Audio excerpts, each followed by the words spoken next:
નમસ્કાર મિત્રો, 21 જુલાઈ 2022 આજે આપણા મૂર્ધન્ય સારસ્વત જ્ઞાનપીઠ પુરસ્કૃત સર્જક શ્રી ઉમાશંકર જોશીનો જન્મદિવસ છે. સ્મૃતિવંદના નિમિત્તે થોડી વાતો. 1911ની 21 જુલાઈએ ઈડર તાલુકાના બામણા ગામે જન્મેલા આ સર્જકે કહ્યું છે, ગામમાંથી શબ્દ લઈને નીકળ્યો હતો, શબ્દ ક્યાં ક્યાં લઈ ગયો. સત્યાગ્રહની છાવણીઓમાં, જેલોમાં, વિશ્વવિદ્યાલયમાં, સંસદમાં, દેશના મૂર્ધન્ય સાહિત્ય મંડળમાં, રવિન્દ્રનાથની વિશ્વ ભારતીમાં, વિદેશોના સાંસ્કૃતિક સમાજોમાં, એટલે કે વિશાળ કાવ્યલોકમાં, માનવ હોવાના અપાર આશ્ચર્યલોકમાં, તો ક્યારેક માનવ મૂલ્યોના સમકાલીન સંઘર્ષોની ધાર પર, કોઈક પળે બે ડગલા એ સંઘર્ષોના કેન્દ્ર તરફ પણ. એક બાજુ ઋણ વધતું જ જાય છે, બીજી બાજુ ઋણ અદા કરવાની તક પણ ક્યારેક સાંપડે. શબ્દના ઋણનું શું? શબ્દને વિસર્યો છું? પ્રામાણિકપણે કહી શકું કે શબ્દનો વિસારો વેઠ્યો નથી. શબ્દનો સથવારો એ ખુશીનો સોદો છે. શબ્દયાત્રાની સથવારે જેમની જીવનયાત્રા ચાલી તે આપણા સર્જક ઉમાશંકર જોશી, જે ગામથી શબ્દ લઈને નીકળ્યા તે ઈડર તાલુકાનું બામણા ગામ. પ્રાથમિક શિક્ષણ ગામમાં મેળવ્યું. માધ્યમિક શિક્ષણ ઈડરની સર પ્રતાપ હાઈસ્કૂલમાં મેળવી. અમદાવાદની પ્રોપ્રાઇટરી હાઈસ્કૂલમાં મેટ્રિકના વર્ગમાં દાખલ થયા. ઈડર છોડવાનો વારો આવ્યો ત્યારે શાળાના મકાનના અગ્નિખૂણે શિક્ષકો અને સહપાઠીઓ સાથે ઊભેલા કિશોર વયના વિદ્યાર્થી ઉમાશંકરના હૃદયમાં એવા શબ્દભાવ પ્રગટ થયા, શાળા, તારું નામ હું ઉજ્જવળ રાખીશ. ગાંધીજીએ દક્ષિણ આફ્રિકાથી સ્વદેશ આગમન કર્યું તે વર્ષ 1915નો. 1915થી લઈને 1948ની 30મી જાન્યુઆરી સુધીનો સમય એ ગુજરાતી સાહિત્યમાં ગાંધી યુગ ગણાય. ગાંધી યુગના પ્રતિનિધિ સારસ્વત હતા ઉમાશંકર જોશી. 1920માં ગુજરાત વિદ્યાપીઠની સ્થાપના પાછળ માત્ર એક યુનિવર્સિટી ખોલવા જેટલો ઉપલક્ષ્ય ઉદ્દેશ ન હતો ગાંધીજીનો. દેશને સ્વતંત્ર કરવાનું નેતૃત્વ જેમના શિરે આવ્યું હતું એવા મહાત્મા કોચરબથી સાબરમતી સ્થળાંતર કરી ચૂક્યા હતા. દેશની પ્રજાને સ્વતંત્રતા અને લોકશાહીને લાયક બનાવવા માટે ગ્રામ જીવન અને શ્રમજીવનનું મૂલ્ય સમજે તે રીતે સ્વાવલંબન કેળવાય એવી કેળવણી આપવાની ભૂમિકાએ સ્થપાયેલી વિદ્યાપીઠ ઉમાશંકર જોશી જેવા અનેક વિદ્યાર્થીઓના જીવન ઘડતરમાં નિર્ણાયક નિમિત્ત બને છે. 1931નું ઉનાળા પછીનું અડધું વર્ષ આપણા આ કવિ વિદ્યાપીઠમાં રહ્યા.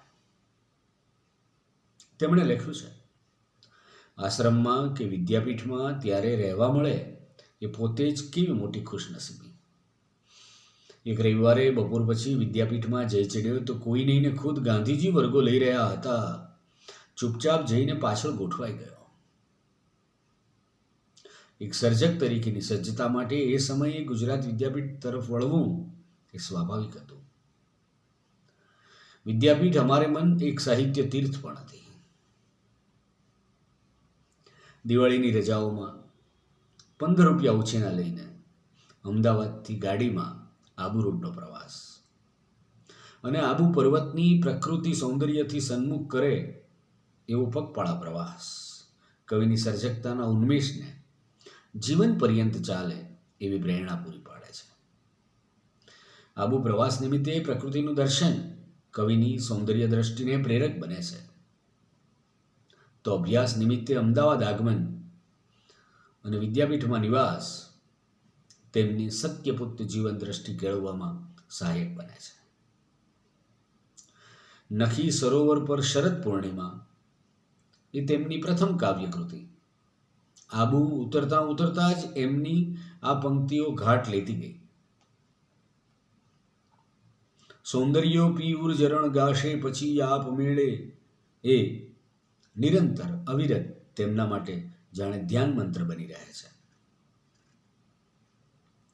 ઉમાશંકર જોશીનો ઉચ્ચ અભ્યાસકાળ અને મહાત્મા ગાંધીએ આદરેલા સત્યાગ્રહના એ વર્ષોમાં કિશોર વયે જ સૌંદર્યનિષ્ઠ કાવ્ય ચેતના પામેલા કવિ રાષ્ટ્રીય ચેતના અને ગાંધી ચેતનાના સીધા સંપર્કમાં મુકાય છે. સમગ્ર રાષ્ટ્રને દોરવણી આપી એવી ઘટનાઓ વિદ્યાપીઠ ને સાબરમતી આશ્રમના પ્રાંગણમાં જન્મ લેતી હતી. તે સમયના ભાવનાવાદી અને આદર્શ ઘેલા યુવાનો રાષ્ટ્ર ચેતના અને ગાંધી ચેતનાથી મુક્ત રહે એવું ભાગ્ય જ બનતું. 6 મહિના જેટલા વિદ્યાપીઠ નિવાસ દરમિયાન રવિન્દ્ર ચેતના, રાધાકૃષ્ણન, કાકા સાહેબ કાલેલકર, રાવી પાઠક આવા અનેક અગ્રદૂતોના પ્રત્યક્ષ કે પરોક્ષ સંપર્કના સહવાસે ઉમાશંકર જોશીની સર્જકતાને વિવિધતા અને પ્રેરણા પ્રાપ્ત થાય છે. 20 વર્ષના યુવાનને વિશ્વ શાંતિનો મંગલ શબ્દ સાંભળ્યો. તેમણે કહ્યું છે, વિશ્વ શાંતિ દસારા બંધ આવ્યું હતું. વહેલી સવારે ગુજરાત વિદ્યાપીઠની લાંબી અગાસીમાં આંટા મારતા, એના ખંડકો મનમાં ઘાટ લેતા, દિવસભર 6 કલાક ખાદીકામ કરતા સંખ્યાબંધ પંક્તિઓ હું ઉતારી લેતો. યુવાનીમાં આઝાદી આંદોલનમાં જોડાયા. તેજસ્વી છાત્ર એવા ઉમાશંકર જોશી 1928માં મેટ્રિકની પરીક્ષામાં અમદાવાદ કેન્દ્રમાં પ્રથમ અને તે સમયની વ્યવસ્થા મુજબ મુંબઈ પ્રાંતમાંથી 3જો નંબર મેળવ્યો હતો. કોલેજ અભ્યાસ અર્થે 3 શિષ્યવૃત્તિઓ તેમણે મેળવી અને સત્યાગ્રહની લડતમાં પણ ચૂકાવ્યો. વિરમગામની સત્યાગ્રહ છાવણીમાં પહોંચી ગયેલા યુવાન ઉમાશંકર જોશી લડતમાં જોડાવાના હેતુ વિશે સ્પષ્ટ છે. વિરમગામ છાવણીમાં સૈનિકોના માહિતીપત્રમાં એક પ્રશ્ન હતો, તમે લડતમાં શા હેતુથી જોડાયા છો? અને તેમણે જવાબ આપ્યો, જીવનનું નિયામક તત્વ પશુબળ નહીં પણ પ્રેમ છે, એમ આ ધર્મયુદ્ધ દ્વારા સાબિત કરી ભારત વર્ષ પોતાની સ્વતંત્રતાના પાયા ઉપર આંતરરાષ્ટ્રીય સ્નેહ સંબંધોની ઇમારત રચે એ સૈનિક જીવનનો પરમ લાભો છે એવી સમજણથી મેં આ લડતમાં ચૂકાયું છે. 1936માં મુંબઈની એલ્ફિસ્ટન કોલેજમાંથી BA થયા અને 38માં MA. તે પહેલાં વિશ્વ શાંતિથી તો તેમની સર્જન યાત્રાનો પ્રારંભ થઈ ચૂક્યો હતો. 1934માં તેમની પાસેથી ગંગોત્રી કાવ્ય સંગ્રહ મળે છે. 1936માં સાપના પારા, 1937માં શ્રાવણી મેળો વાર્તા સંગ્રહ. આમ ગુજરાતી સાહિત્યમાં તેઓ પ્રતિષ્ઠિત થઈ ચૂક્યા હતા. કવિતા, વાર્તા, નિબંધ, નવલકથા, અલબત્ત એક જ છે તેમની નવલકથા, અને વિવેચન. જાહેર જીવન, રાજ્યસભાના સભ્ય તરીકે નિયુક્ત થયા. દેશમાં જ્યારે કટોકટી લાદી ત્યારે કવિશ્રીએ સંસદમાં પોતાનો વિરોધનો સૂર નિર્ભયપણે પ્રગટ કરેલો. આપણા આવા મૂર્ધન્ય સારસ્વત ઉમાશંકર જોશીની થોડીક પંક્તિઓ દ્વારા આપણે આજની વાતનું સમાપન કરીશું. ત્યાં દૂરથી મંગલ શબ્દ આવતો, શતાબ્દીઓના ચિરશાંત ઘુમ્મટો ગજાવતો, ચેતન મંત્ર આવતો. કવિ કહે છે, વિશાળે જગ વિસ્તારે નથી એક જ માનવી, પશુ છે, પંખી છે, પુષ્પો, વનોની છે વનસ્પતિ. વ્યક્તિ મટીને મડું વિશ્વ માનવી, માથે ધરું ધૂળ વસુંધરાની. મોટાઓની અલ્પતા જોઈ થાક્યો, નાનાની મોટાઈ જોઈ જીવું છું. જે જે થયો પ્રાપ્ત ઉપાધિ યોગ, બની રહ્યો તે જ સમાધિ યોગ.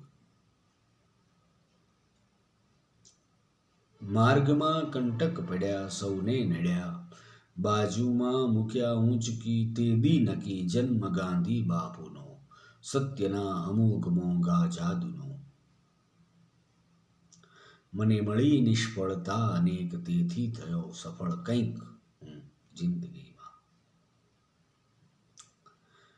પરાર્થે તરે આંખમાં આંસુ જ્યારે, મળે મર્દને સ્ત્રીની ઊંચાઈ ત્યારે.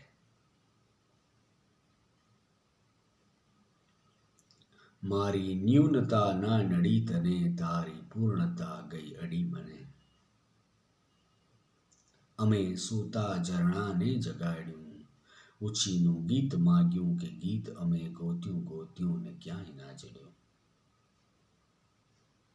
કવિએ કહ્યું છે, બધો પિયા કંઠ પ્રણય ભુવનોને કહીશ હું, મળ્યા વર્ષો તેમાં અમૃત લઈ આવ્યો અવની હું. એક સાર્થક જીવન યાત્રા, સાર્થક શબ્દ યાત્રા, ચિરંજીવ શબ્દના યાત્રી એવા શ્રી ઉમાશંકર જોશીને જન્મદિને સ્મૃતિવંદન. ધન્યવાદ.